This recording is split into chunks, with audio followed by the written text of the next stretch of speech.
दो समय विगतको, यो समय वर्तमानको, आधुनिक नेपालको ऐतिहासिक रूपरेखा दर्शाउने टेलिभिजन कार्यक्रम युग, the era, a historical show युग, न्यूज नेपाल टेलिभिजन HD मा हरेक शनिबार साँझ 7:30 बजे युग। न्यूज नेपाल टेलिभिजनको बिल्कुलै नौलो प्रस्तुति कार्यक्रम युगमा यहाँलाई स्वागत एवं न्यानो अभिवादन टक्राउन चाहन्छु। नमस्कार, म सुनिल होला। विगतको केही हप्तासम्म हामीले राणाकालीन दरबारहरूको श्रृङ्खला प्रस्तुत गरेका थियौँ। गत हप्तादेखि हामीले नयाँ श्रृङ्खलाका रूपमा सहरका कथाहरू लिएर आएका थियौँ। गत हप्ता बेगन्ज, विराटनगर र धरानको कथाबाट सुरुवात भएको सहरको कथामा यस हप्ता पनि अन्य केही सहरको कथाहरू प्रस्तुत गर्ने जमर्को गरिरहेछौँ। यसै श्रृङ्खलाको सुरुवात बुटोल सहरको कथाबाट सुरु गर्न लागेको छु। बुटोलको कथा सुरु गर्नु अगाडि बटौली तथा खस्यौलीको पनि चर्चा गर्नु आवश्यक रहन्छ। बुटोलको कथा खस्यौली तथा बटौलीको कथासँग गाँसिएको छ। तसर्थ अहिलेको बुटोल करिब 1.1 करोड वर्ष अगाडिसम्म पुग्न सकिन्छ। यही सहर बीचको तिनाउन किनारमा रामापिठाका श्रेणीको करिब 1.1 करोड वर्ष पुरानो मानव दन्त फेला भएको थियो। साथै लुम्बिनीमा जन्म भएका सिद्धार्थ गौतमको बाल्यकालको खेल खेल्ने ठाउँ भएको हुँदा यो ठाउँको नाम बुद्धवल्ली रहन गएको तथा बुद्धवल्लीबाट नै बटौली हुँदै बुटोल बन्न पुग्यो। आज बटौली हराउँदै गएको छ भने बुटोल भनेर चिन्नेको बाहुल्यता बढ्दै गएको छ। युग, the era, a historical show. तिनौ खोलाको वारी र पारी बजार जमेको छ अहिले। तर उहिलेको कुरा गर्नु पर्दा तिनौ वारी खस्यौली सुनसान तथा केवल ढुङ्गे बगरको रूपमा रहेको खस्यौलीमा घरहरू नै थिएनन्। विक्रम सम्वत 1872 यही बटौली गढीका रूपमा रहेको किल्लामा अङ्ग्रेज विरुद्ध लडेर कर्णेल वजिर सिंह थापाले जित प्राप्त गरेका थिए। यसैले यसको नाम नै जितगढी रहन गएको थियो। विक्रम सम्वत 1933 को मङ्सिरमा श्री 3 जङ्गबहादुर प्रधानमन्त्री भए। सोही समय चिफ कर्णेल लोकबहादुर थापालाई बटौली बजारमा कर उठाउन लगाइयो। उनले सुब्बा जितबहादुरलाई सो कामका लागि वार्षिक 84,000 नेपाल सरकारलाई बुझाउन खटाए। बटौलीमा 3-4 दिन बसेर सबै व्यवस्था मिलाई चिफ कर्णेल लोकबहादुर थापा त्यहाँबाट पाल्पातर्फ लागेका थिए। यसको 3 महिना नबित्दै श्री 3 जङ्गबहादुरको देहान्त भयो र नयाँ श्री 3 मा रणदीप सिंह नियुक्त भए। 600 वर्षभन्दा अगाडिदेखि नै भारतको समुद्री क्षेत्र र तिब्बत जोड्ने रेशम राजमार्गको बिन्दुको रूपमा बटौली रहँदै आएको थियो। उहिले बटौली हाटदेखि बेलबाससम्मको उकालो लागेर नुवाकोट हुँदै त्यही बास बसेर बिहान सखारै निस्किएर दोभान झर्ने गर्दथे मानिसहरू।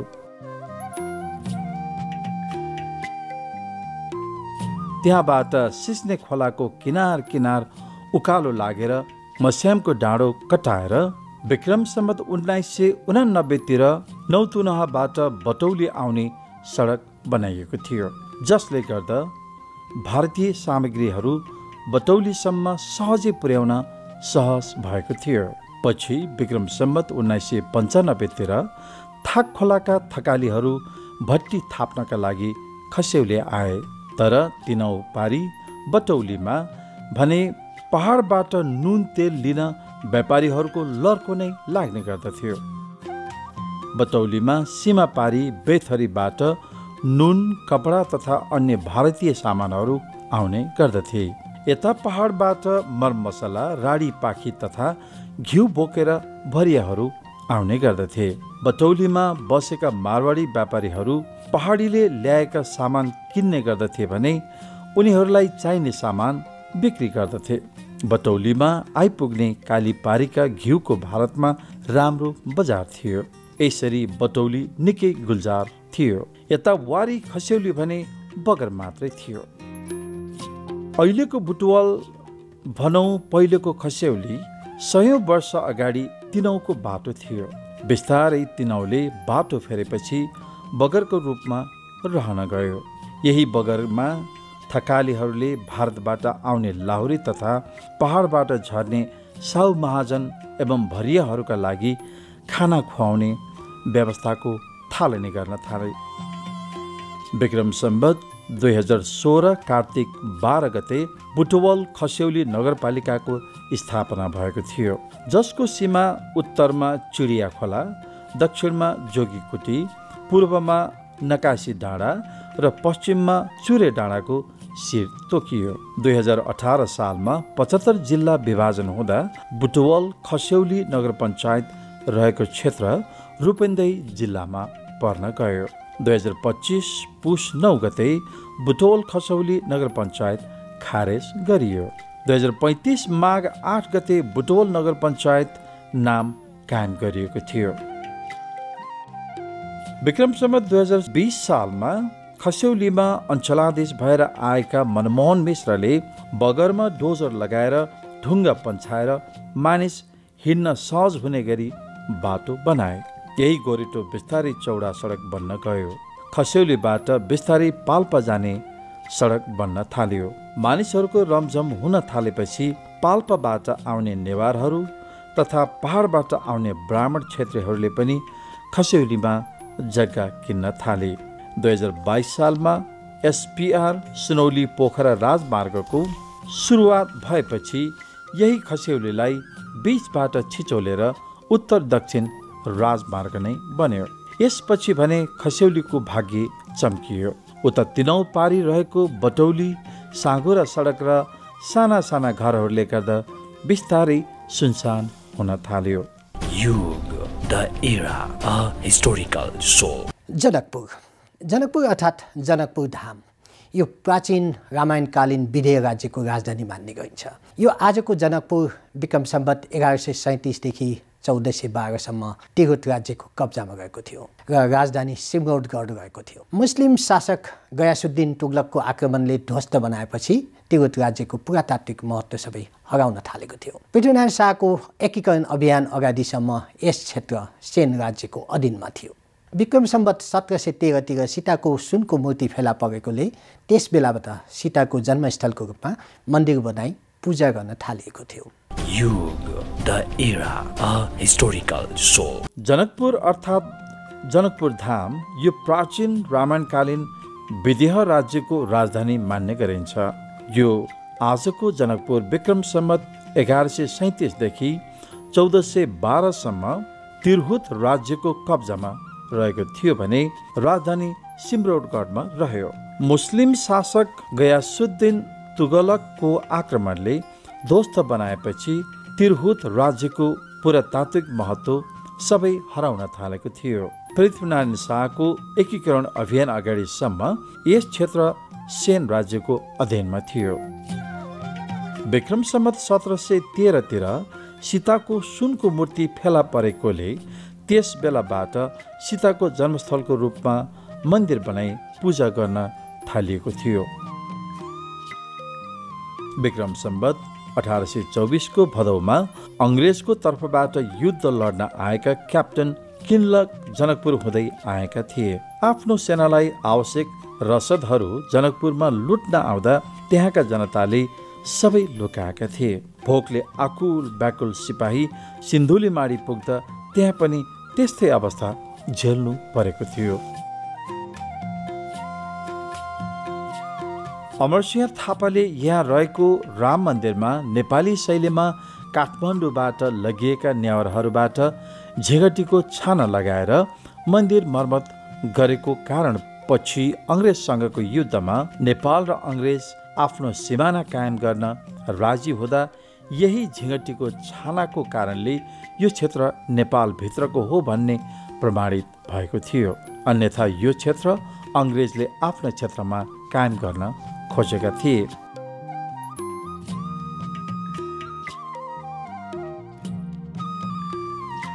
पछि भारत मध्य प्रदेश टिकमगढका रानी वृषभानु कुँवरीले विक्रम सम्वत 1967 तयार पारेको जानकी मन्दिरको भव्यता नै जनकपुरको पहिचान अझ बढी बढ्न मद्दत पुग्यो। त्यो समयमा नै 9 लाख रुपियाँ खर्च भएको भनेर यसलाई नौलाखा मन्दिर पनि भन्ने गर्दछन्। यो बाहेक जनकपुरको पर्यटन आकर्षण गर्न सक्ने थलो खासै थिएन। केही मैथिली सभ्यताका चिन्हहरू भेटिन्छन्। सरसफाइ र सुरक्षाको सोच निकै कम भएकाले यहाँ पर्यटकको आगमन निकै कम हुने गर्दथ्यो।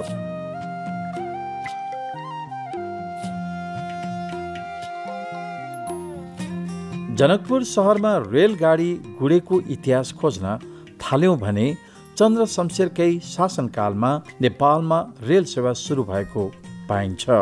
सुरुमा पश्चिम नेपालमा बर्दियाको जंगलबाट सखुवाका काठहरू भारततर्फ निकासी गर्नका लागि रेलवेका लेगहरू तारातालसम्म ओछ्याएको थियो। यसपछि 4 कोसे झाडीका काठ निकासी गर्ने उद्देश्यले अम्लेखगञ्जबाट रक्सौलसम्म रेलवे गुडाइएको थियो। यसपछि बर्दिवासका जंगलका रुख कटानी गरी भारततर्फ काठ निकासी गर्नका लागि बिजलपुरासम्म 53 किलोमिटर लामो बाटो बनाइएको थियो। पछि पर्याप्त काठहरू ओसारिसकेपछि नेपाल सरकारलाई सुम्पिएको थियो। काठ निकासी गर्नका लागि बनाइएको रेलवे सेवाले विक्रम सम्वत 1994 मङ्सिर 16 गते विवाह पञ्चमीकै दिन पारेर भारतीय तीर्थयात्रीहरू बोकेर जनकपुर आएको थियो।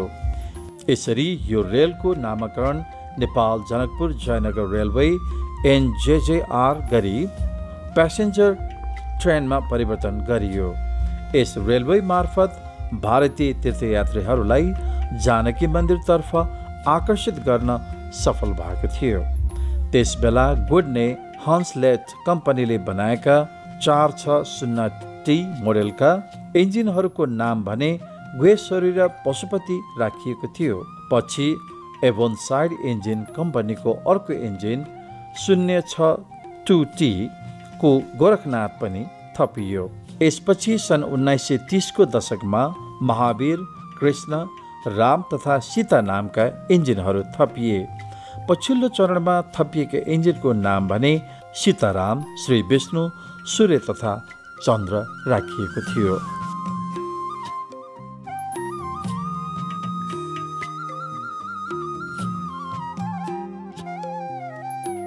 विक्रम सम्वत 2017 ज्येष्ठ 13 गतेदेखि जनकपुर धाम नगरपालिका बनेको थियो।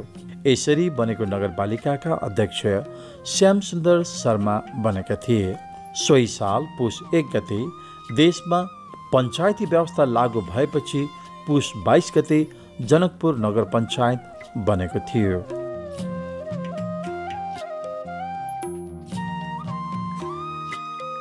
यस्तै सोभियत सङ्घ र नेपालको दौत्य सम्बन्ध भएको उपलक्ष्यमा सोभियत सङ्घले नेपालको आफ्नै निर्भरतामा चलाउन सकिने 2 उद्योग खोलिदिने वचन दिएको थियो, जसको लागि नेपालले चिनी कारखाना र चुरोट कारखानाको लागि अनुरोध गरेको थियो, जसको फलस्वरूप वीरगञ्ज चिनी कारखाना र जनकपुर चुरोट कारखाना स्थापनाको तयारी भएको थियो। दुवै उद्योग 2021 सालमा तयारी भएर उत्पादन गर्न थालेका थिए। राजा महेन्द्रले 2021 पौष 29मा उद्घाटन गरेको यो चुरोट उद्योगले वार्षिक 2 अर्ब 36 करोड खिल्ली चुरोट उत्पादन गर्न थाल्यो। सुरुमा गरुड, चुचुरा, सिंह, ज्वाला, जानकी नामका चुरोट उत्पादन हुन्थ्यो। पछि कोसेली, मुनाल, दोभान, कस्तुरी, हिमचुली, आशा उत्पादन भए। पछिल्लो चरणमा देउराली, उपहार, गैँडा, याक, सयपत्री तथा लाली गुराँसहरू पनि उत्पादन गरेको थियो। तर समयसँगै व्यवस्था बदलिएसँगै नेपालका नाफामा चलेका उद्योगहरू निजीकरणका नाममा धराशायी बनाइए, जसमा जनकपुरमा रहेको सबैभन्दा नाफामा चलेको जनकपुर चुरोट कारखाना पनि रहेको थियो। युग the era a historical so. Sugauli सन्धि हुनु अगाडिसम्म बाँके बजारको रूपमा प्रचलित सानो गाउँ सुगौली सन्धिले भारतीय भूमि बन्न गयो। सन् 1857मा लखनऊमाथि आक्रमण गर्नका लागि अङ्ग्रेजहरूले जङ्गबहादुरसँग सहयोग मागे। गोर्खाली सैनिकहरूका साथ लखनऊ आक्रमणका लागि आफै पुगे। गोर्खाली सैनिकहरूका कारण लखनऊमा अङ्ग्रेजको जित भयो। अङ्ग्रेजले जङ्गलाई उपहारमा सुगौली सन्धिका कारण गुमेका नेपालका 5 गाउँ फिर्ता गरे। त्यसमा बाँके पनि एक थियो। नयाँ नेपाल भनेर चिनिने 5 गाउँमध्ये बाँके बजार गएको पुरानो गाउँलाई जङ्गले नेपालगञ्ज नामाकरण गरी सहर बसाएका थिए। युग the era a historical so. अहिलेको नेपालगञ्जलाई उहिले बाँके बजार भनिन्थ्यो। बाँके बजार तुलसीपुर राज्यभित्रको एक गाउँका रूपमा थियो। नेपाल अङ्ग्रेज युद्धमा नेपालको पराजय भएपछि सुगौली सन्धि गर्न नेपाल बाध्य भएपछि नेपालले थुप्रै भूमि गुमाउनु परेको थियो। यसरी गुमाउनु परेको भूमिलाई 5 भागमा बाँडिएको थियो। पहिलो काली र राप्ती बीचको तराईको भूभाग, दोस्रो राप्ती र गण्डकी बीचको तराईको भूभाग, तेस्रो गण्डकी र कोशी बीचको तराईको भूभाग, चौथो मेची र टिस्टा बीचको तराईको भूभाग र पाँचौं मेची पूर्वको सम्पूर्ण भूभाग र काली पश्चिमको भूभागहरू थिए।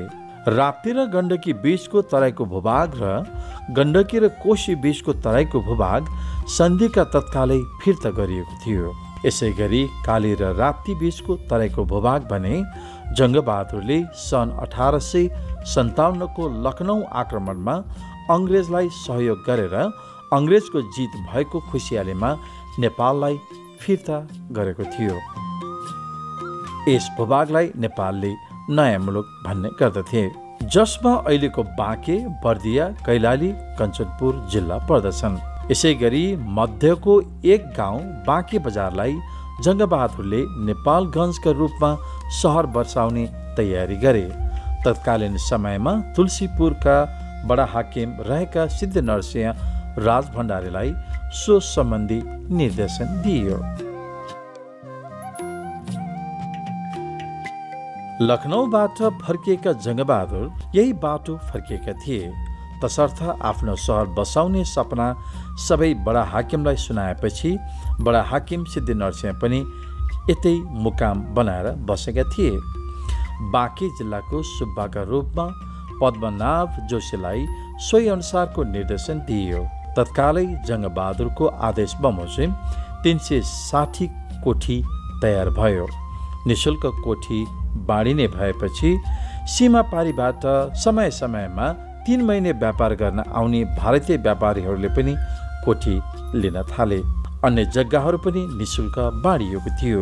भारतीय तुलसीपुर नजिकै बिस्कोहर गाउँका ठुलै डफ्फा पनि नयाँ नेपालको नेपालगञ्जमा आई बस्न पुगेका थिए। यिनीहरूको बसोबास रहेको ठाउँ अहिले पनि बिस्कोहरी टोलका रूपमा प्रचलित छ। सुरुमा जङ्गबहादुरको समयमा बसाइएको मुख्य बजार बागेश्वरी मन्दिरदेखि फुलकोटसम्मको थियो।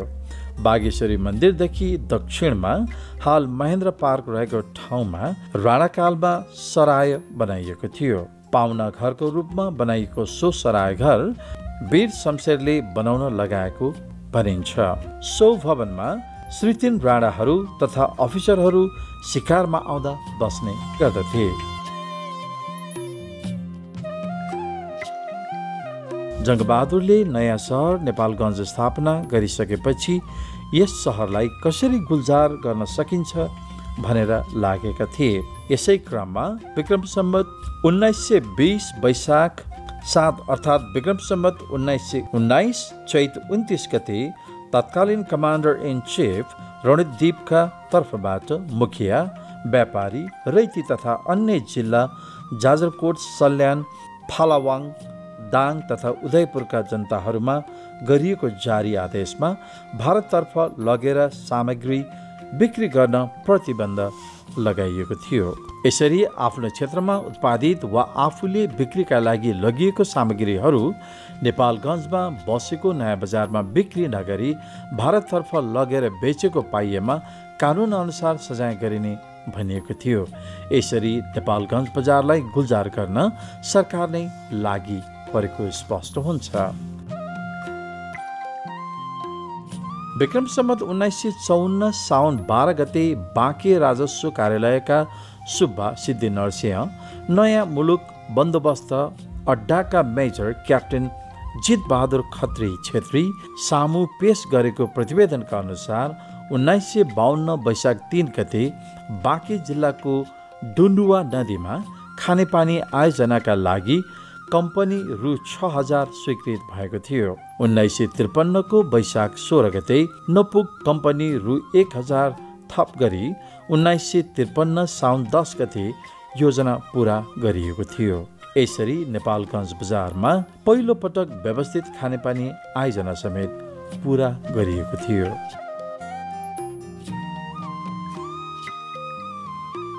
यस्तै 1954 को वैशाख 25 मा इटा आपूर्तिका विषयमा पनि आदेश जारी भएको देखिन्छ। नेपालगञ्जमा जनघनत्व बढेसँगै घर बनाउनेहरूको पनि संख्या अचानक बढ्न जाँदा इटा तथा टाइलको माग अत्याधिक बढेको, तर इटा भट्टाका लागि पर्याप्त दाउराको व्यवस्था हुन नसक्दा दाउरामा कर लगाई आपूर्ति सहज गराउन अनुरोध गरिएको पत्रमा देखिन्छ। 1954 जेठ 13 गते नेपालगञ्ज बजार अड्डाले बजारका सडकमा उज्यालो बनाउनका लागि लालटिन खरिदका लागि आह्वान समेत गरेको थियो।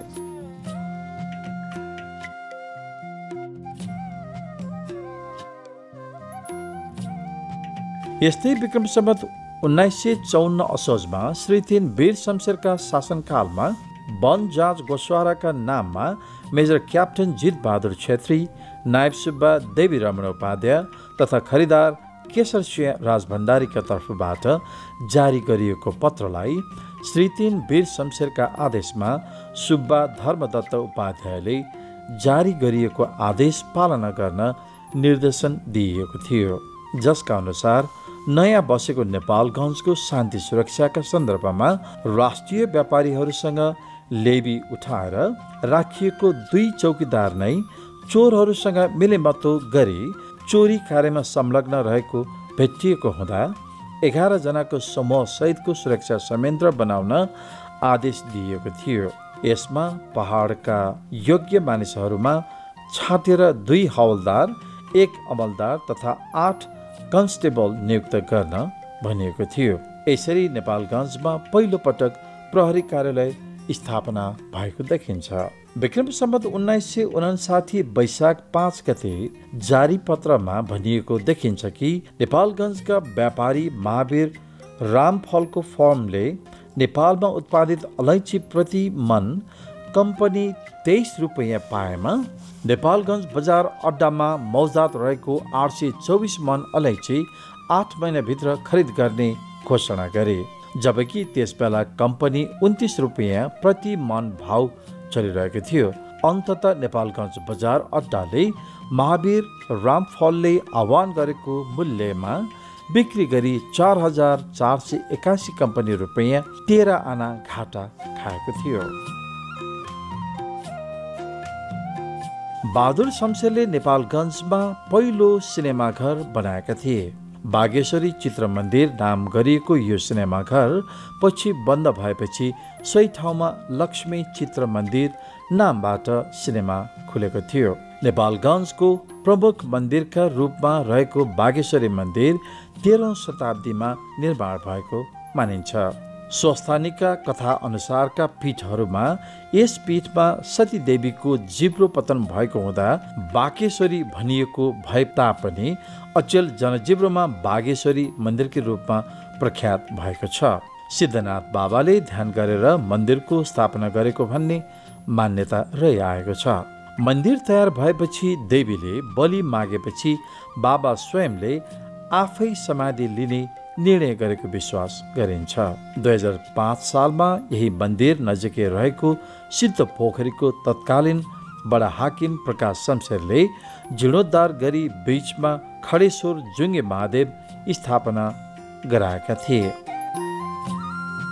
1942 को 42 साल पर्वले लखेटिएका जङ्गबहादुरका खलक मध्ये केही यतै आएर बसेका थिए। पछि चन्द्र शमशेरले आफ्नै दाजु देव शमशेरलाई सत्ताच्युत गरी धनकोटा पठाएपछि देव शमशेरका खलक पनि लखेटिए। ती मध्ये पनि केही नेपालगञ्जमा आइपुगेका थिए। ती मध्ये पनि केही नेपालगञ्जमा आई बस्न थाले। यसरी सत्ताबाट बाहिरिएका राणाहरूको थलोका रूपमा नेपालगञ्जलाई चिन्ने गरिन्छ। जताततै कच्ची सडक रहेको नेपालगञ्जमा विक्रम सम्वत 2013 सालमा पहिलो पटक कालोपत्रे सडक बनेको थियो। 2017 सालमा नेपालगञ्ज नगरपालिका भएको यस सहरले पञ्चायती व्यवस्थाको सुरुवातमा नै 2019 सालमा नेपालगञ्ज नगर पञ्चायतको रूपमा परिवर्तन भएको थियो। मुस्लिम र हिन्दू दुवैको बाहुल्यता भए तापनि सामाजिक सहिष्णुता भने कायम रहेको हुँदा नेपालगञ्जमा खासै दङ्गा भएको पाइँदैन। युग the era a historical so. दर्शकबिन यिनै प्रस्तुतिका साथसाथै हामी आजको कार्यक्रम युगबाट बिदा लिन चाहन्छौँ। आगामी श्रृङ्खलामा पुनः अन्य सहरहरूको कथाहरू लिएर सरका कथाहरूलाई निरन्तरता दिने नै छु। न्युज नेपाल टेलिभिजन यस्तै हेर्दै गर्नुहोला। नमस्कार। त्यो समय विगतको, यो समय वर्तमानको हो।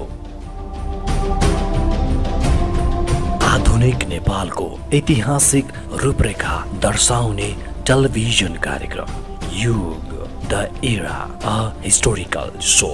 युग न्युज नेपाल टेलिभिजन एचडीमा हरेक शनिबार साँझ 7:30 बजे। युग।